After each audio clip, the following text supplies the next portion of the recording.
Assalamualaikum warahmatullahi wabarakatuh. Kali ini saya akan menjelaskan masalah program linear integer atau program linear bilangan bulat. Kalau pada minggu yang lalu saya jelaskan masalah program linear, bedanya apa sih dengan program linear integer? Beda cuma sedikit sih sebenarnya, yaitu bahwa variabelnya itu bilangan bulat atau integer. Kalau yang kemarin itu bilangan real, ya ini integer. Memang kelihatannya lebih sederhana kan integer. Ternyata kalau mencari solusi itu lebih sukar daripada kalau dia bilangan real. Kalau kemarin kita pakai metode simplex untuk mencari solusinya program linear, maka yang sekarang ini memang bisa tapi tidak secara langsung ya. Tapi memang lebih kompleks. Nanti kita lihat hasilnya. Coba ada metode yang lain, tapi kita pakai yang ini saja. Karena kita sudah mengenal metode simplex, berarti kita manfaatkan metode simplex itu. Oke, program integer ini bisa saja dia semua variabelnya adalah bilangan bulat, sehingga dia adalah program linear integer yang murni. Ada juga yang campuran. Maksudnya ada yang bernilai real, ada yang bernilai bilangan bulat. Ada juga yang mungkin nanti tidak saya bahas, yaitu bilangan program linear yang dia variabel bernilai 01 atau biner. Metodenya nanti kita gunakan prosedur pendekatan. Ini kita dekati, jadi kita cari di dekat situ nilainya berapa, terus itu ya kita cari di dekat solusi yang ada yang dia bilangan real, dan kita dekati solusinya di daerah itu. Jadi ini gambarannya ialah pendekatannya adalah ketika kita punya modal program linear integer, jadi program linear integer tadi, ini kita longgarkan. Maksudnya adalah bahwa variabel yang tadinya bernilai bilangan bulat itu kita hilangkan syarat bahwa dia harus bilangan bulat, tapi kita hilangkan menjadi dia bilangan real saja. Karena dia bilangan real saja, maka persoalan menjadi masalah program linear biasa yang bisa kita selesaikan dengan menggunakan metode simplex yang sudah kita pelajari beberapa waktu yang lalu. Oke. Karena kita menggunakan metode simplex, maka kita dapat solusi. Solusinya bilangan integer atau real. Bisa integer, bisa juga real. Tapi belum tentu integer semua. Karena belum tentu integer semua, ya kita teruskan pencariannya dengan pendekatan itu. Oke, kalau kita selesaikan dengan simplex, maka nanti kita punya solusi simplexnya atau solusi model program linear tadi. Nah, solusi tadi, maka kita identifikasi titik yang optimal tadi. Solusi dalam hal ini adalah solusi yang optimal, yaitu kita dapat solusi yang optimal dengan metode simplex, maka kita identifikasi titik tadi. Apakah semua sudah integer? Kalau belum, ya kita teruskan. Kalau sudah, ya berhenti. Nah, kalau belum, berarti solusi yang belum integer itu kita cabangkan. Salah satu saja kita cabangkan. Nah, nanti memang kalau solusinya belum integer untuk beberapa variabel, itu nanti bisa saja dengan mengambil titik yang berbeda, itu bisa saja berbeda iterasinya, ya. Bisa berbeda. Oke.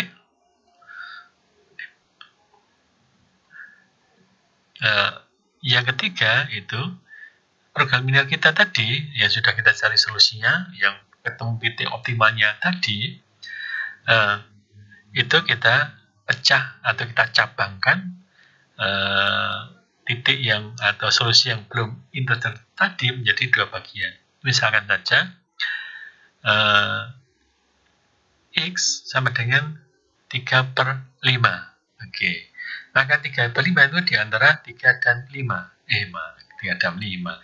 3 dan 4. Maka kita punya kendala baru adalah X yang kurang dari sama dengan 3, berarti di bawahnya 3 dan 3, dan X yang lebih dari sama dengan 4, atau di atas 4 dan 4. Artinya, yang tadi bilangan X yang bilangan real tadi sudah tidak dipakai. Daerahnya kita hapus. Gitu ya. Jadi dia menjadi X yang lebih dari sama dengan 4 dan X yang kurang dari sama dengan 3. Itu kita tambahkan ke model kita, kemudian kita selesaikan lagi. Apakah sudah ada yang atau sudah integer semua? Belum, ya kita lanjutkan lagi, kita pecah lagi. Terus sampai kapan? Sampai semua disolusi semua variabelnya berbentuk atau nilainya adalah integer atau tidak ada solusi. Ya, kalau nggak ada solusi ya tidak kita cabangin lagi. Kalau ada solusi, ada yang masih bilang real, kita cabangkan lagi. Sampai berhenti? Ya, sampai berhenti. Nah, inilah kompleksitas dari ketika kita gunakan program linear integer dengan metode simplex. Nah, nanti kita lihat contohnya untuk mempermudah gambaran. Oke? Nah, ini kita punya algoritma namanya algoritma balance and bound. Itu kita cabangkan ya, untuk X tadi ya, yang 3,5 tadi yang belum integer, yang masih bilangan real, kita cabangkan menjadi 2 kendala, yaitu kurang dari 3, kurang dari sama dengan 3, dan lebih dari sama dengan 4. Itu adalah cabang. Nah, batasnya nanti kita punya lower bound itu ya, batasannya. Oke, ini contohnya. Maksimalkan Z sama dengan 8X plus 5Y. Ini adalah fungsi tujuannya. Dengan kendalanya, kita punya 2 kendala, dan 1 kendala tanda, dan kendala bahwa X dan Y adalah integer. Dalam hal ini, X dan Y integer itu kita relaksasi menjadi bilangan real saja, sehingga kita punya masalah subproblem 1, yaitu ketika X dan Y integer kita hilangkan syaratnya. Gitu ya. Jadi kita punya masalah seperti ini, dan kalau kita mencari solusinya dengan metode simplex, kita dapatkan nilainya adalah 15/4 untuk X-nya, Y-nya 9/4, dan Z-nya 165/4. Nah, Anda lihat, karena solusi X dan Z masih bilangan real, maka kita bisa membuat cabangnya, baik di X maupun di Y, tapi tidak dua-duanya tentunya. Misalkan saja kita buat cabang di X, berarti 15/4 nilainya adalah lebih dari 3 dan kurang dari 4. Maka nanti kita punya cabang, yaitu ketika kita tambahkan model ini, model di atas tadi itu, model itu ya, model yang program linear tadi, 2 kendala tadi itu ya, yang di atas itu, kemudian kita tambahkan dengan kendala X yang, kan X tadi kan antara 3 dan 4, maka X yang lebih dari 4, lebih dari 4, atau ya, ada 2, nanti ada 2 subproblem, yaitu atau subpersoalan, yaitu yang persoalan 1 itu ditambah dengan X yang kurang dari sama dengan 3. Oke, selanjutnya Anda lihat, jadi di subpersoalan pertama kita punya daerah visible-nya yang di akhir itu ya, itu adalah subpersoalan yang pertama. Oke, karena tadi nilai X-nya masih bilang real maupun Z-nya, maka terserah kita mau kita buat cabangnya yang mana. Dalam ini kita akan punya subpersoalan yang kedua dengan membuat cabang di variabel X-nya tadi. Ini adalah subpersoalan yang pertamanya, dan ya ini tambah dengan kendala dari percabangan di X tadi, yang dia di antara 3 dan 4, maka ini adalah X yang lebih dari sama dengan 4, ini ya, maka ini adalah subproblem yang kedua. Anda lihat di gambar sebelah kanan, itu adalah X sama dengan 4, dan dia lebih dari, itu adalah tempatnya subpersoalan yang kedua. Oke, dan subpersoalan yang ketiga, ini berarti seperti subpersoalan yang kedua, tetapi X-nya adalah kurang dari sama dengan 3. Oke, ini adalah subpersoalan yang ketiga. Bisa Anda lihat di gambar juga, itu titik yang X sama dengan 3, kemudian dia di sebelah kirinya. Berarti di antara 2 garis itu yang merah itu di antara X sama dengan 3 dan X sama dengan 4, itu jangan kita hilangkan, jadi kita potong. Jadi SP1 kita potong menjadi SP2 dan SP3. Dan di antara SP2 dan SP3 itu hilang karena di sana nilai X-nya yang bilangan real tadi. Oke. Kalau SP2 kita selesaikan dengan metode simplex, maka kita dapatkan X-nya sudah positif, yaitu sama dengan 4, tapi Y-nya masih bukan positif sih, bilangan integer. X-nya sudah bilangan integer, tapi Y-nya masih bilangan real. Berarti kita akan meneruskan proses dengan Z-nya ini kita buat jadi cabangnya. Oke, kita buat cabangnya 9/5, berarti kita punya berapa itu? 1,8, berarti Z-nya yang kurang dari 1 dan Y yang lebih dari sama dengan 2. Lalu kita buang daerah antara Y sama dengan 1 dan Y sama dengan 2-nya. Karena dia adalah bilangan realnya. Nah, itu kita lihat sub persoalan yang kedua, yaitu SP2 ditambah dengan batasan Y-nya lebih dari sama dengan 2. Oke, itu adalah garisnya. Y sama dengan 2, dia lebih dari 2, maka dia di atas 2 itu, tapi dia di SP2. Ini kalau lihat gambarnya, bisa saja ini tidak ada solusinya, tapi tergantung kalau gambarnya presisi, ya memang tidak ada solusinya. Jadi kalau gambarnya kurang, ya bisa saja ada solusinya, tapi itu kita lihat di modelnya dan kita selesaikan dengan simplexnya agar kita tahu persoalannya ya. Oke. Nah, kemudian di SP5 adalah SP2 ditambah dengan kendala Y-nya kurang dari sama dengan 1. Kita lihat, maka kita punya yang hijau itu ya, kita punya SP5. Oke, itu SP5 yang berwarna hijau, maka di antara Y yang 1 dan 2 itu dihilangkan, itu daerahnya SP5. Itu akan memotong SP2 menjadi SP3, SP4, dan SP5. Oke, ini untuk mempermudah, kita buat gambar di bawahnya SP5-nya. Oke. Ya, di situ SP5-nya, tempat SP5 yang berwarna hijau. Kemudian SP kita cari solusinya. SP4 belum, kita cari, kita lihat SP5. Ternyata SP5 itu X-nya masih belum bilangan integer, tapi Y-nya sudah integer. Maka kita cabangkan di X-nya. Kita lihat X-nya adalah 40/9. Berarti berapa nilainya? Nah, dia di antara nilai 4 dan 5. Maka X-nya nanti kurang dari sama dengan 4 dan lebih dari sama dengan 5. Itu untuk cabang di SP5 untuk X-nya. Kita lihat SP6 adalah SP5 ditambah dengan batasan X yang lebih dari sama dengan 5. Dan Anda lihat di bawah sana, itu SP6-nya, yaitu X-nya lebih daripada 5. Di sana itu ya, dia ketemu di sana, di titik di SP6 itu mungkin titik saja mungkin. Kita lihat SP7 adalah SP5 ditambah dengan X yang kurang dari 4.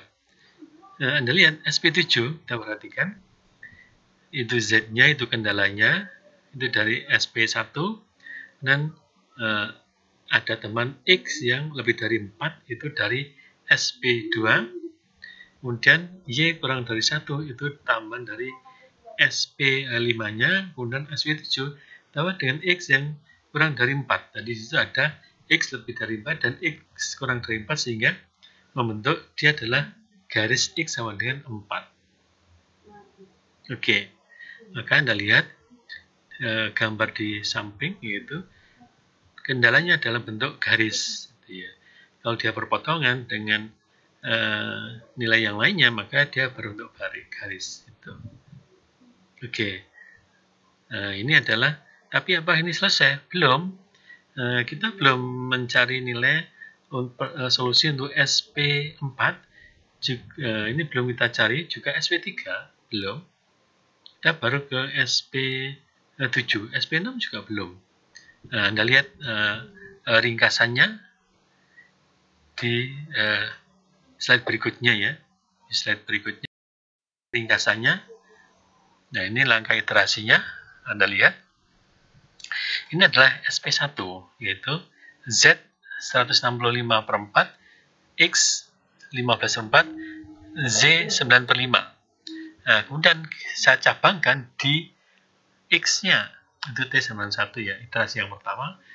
Saya cabangkan di X-nya, itu X yang lebih dari 4, itu untuk SP2. Ternyata saya dapat solusinya, Y masih bilangan real.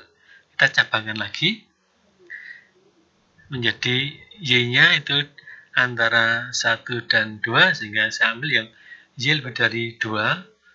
Untuk SP4, karena dia tidak visible, seperti gambar tadi ya. Dia tidak visible, lebih dari 2 Y-nya. Oke, SP4-nya. Kemudian SP5-nya, yang Y kurang dari sama dengan 1.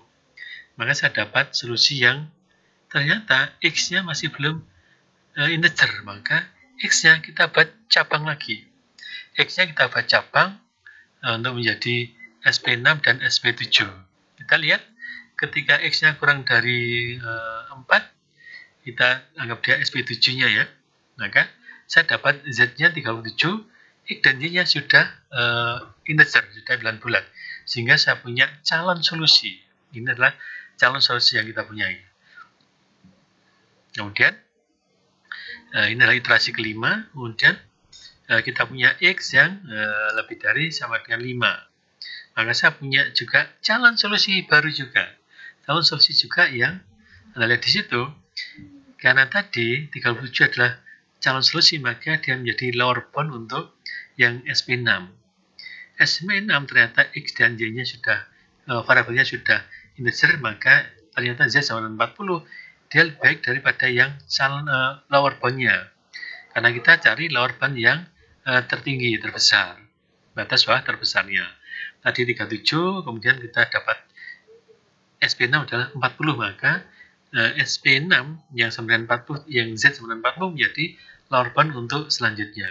Kita lihat di sini dulu. Ketika SP2 masih bilangan real, kita cabangkan. Ketika SP4 dia tidak visible, maka dia berhenti. Oke.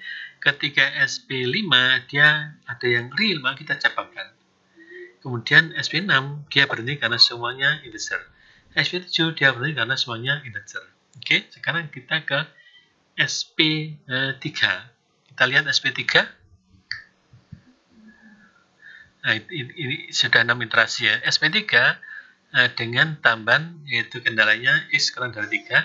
Ternyata SP3 adalah bilangan integer juga. Tapi nilainya 39 Z-nya.